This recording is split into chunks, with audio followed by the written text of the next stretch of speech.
playing on the PC for years. It's my platform of choice, and while it's not perfect, I really do love it.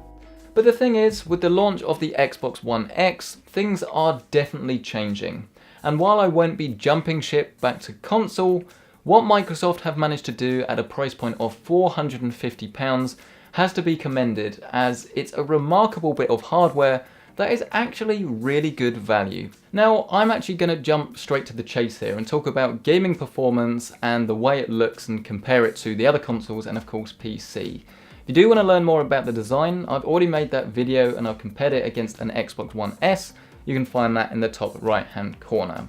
But I think the question that I was asking myself before I got hold of it was, how does this compare to a high-end PC, and are we really getting 4K gaming? And there are a couple of catches, the first one being if you're playing a title that hasn't been Xbox One X enhanced, then it's going to pretty much look and perform the same as it would on a standard Xbox. If it's got dynamic frame rate or resolution, then it probably will look and play better on X, but don't go expecting any big changes. So for example, I booted up Shadow of War, which is the new Middle-earth game, before it was patched, and it looked identical to a usual Xbox, and I was really unimpressed with how my Xbox One X was performing. So I booted up Assassin's Creed Origins, and honestly, that game looks phenomenal. It's the real deal, folks.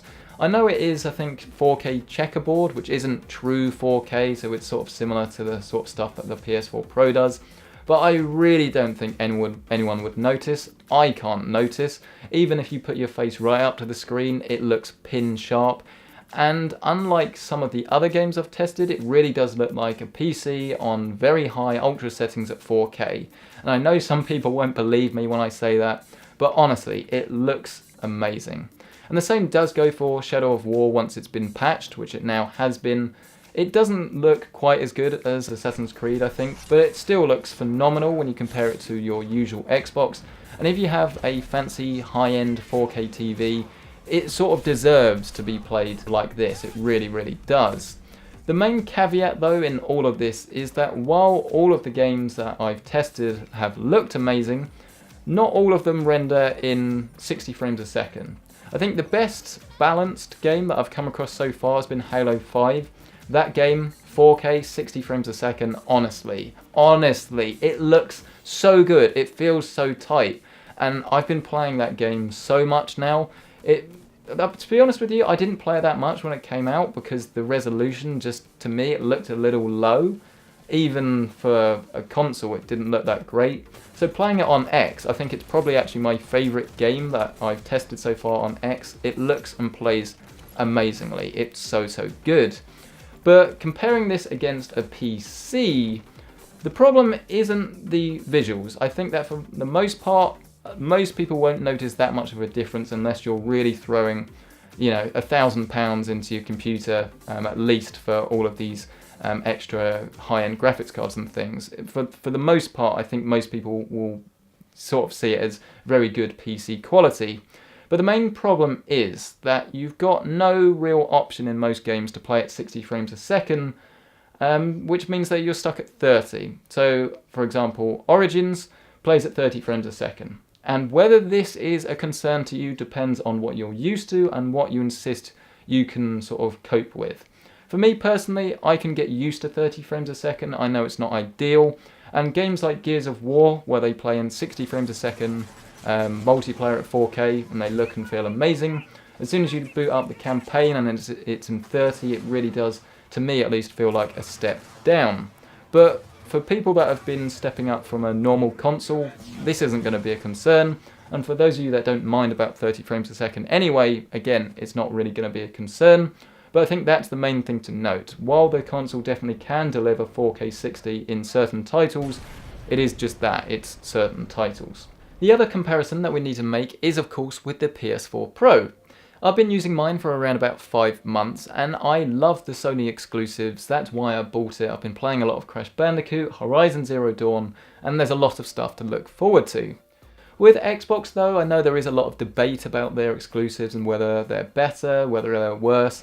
Realistically, it's all down to personal preference, so I'm not really going to get into that here, but of course that should have a serious impact on your buying decision. But the thing you need to know is that the PS4 Pro has 4.2 teraflops of performance, whereas the X has 6. So put simply, the X is more powerful and your games should look better. Whether they actually will though is down to the developers. I dare say that the first party games will look a lot better on X than on PS4 Pro, but third party games I reckon will actually end up being quite similar. But of course we'll have to wait and see really, because at the time of filming there's still loads of games that are needing to be patched.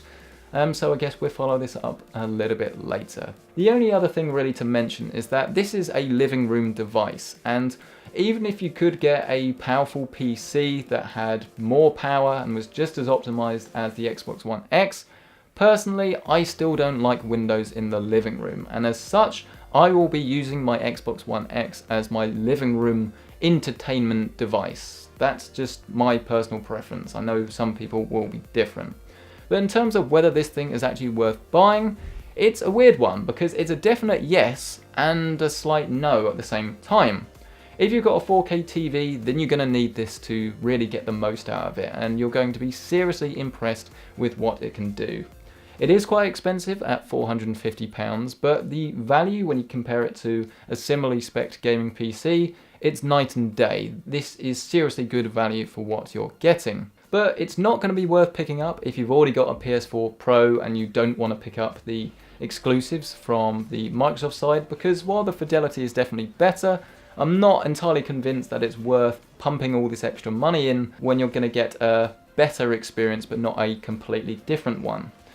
If you're in the market for a new console full stop, maybe you're still rocking a 360 or PS3 and you're happy to pay the money, then the Xbox One X is 100% worth picking up. But if you've got a PC and you're wanting something for the living room, it's a little bit more, I'm not sure, because you will have to start playing games at 30 frames a second, which is something I know a lot of people won't want to do, but you can't argue with the fact that you're getting 4K gaming at £450, and sure, not every game will render in 4K. Some will use checkerboard, some definitely won't look as good as a super high-end PC, but you've got to look at the value of it. That's why I'm so impressed, and ultimately that's why I recommend it.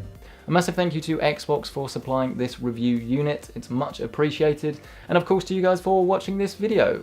Let me know, what did you think? Let me know down in the comments section below. A massive thank you for watching, and I'll see you in the next one.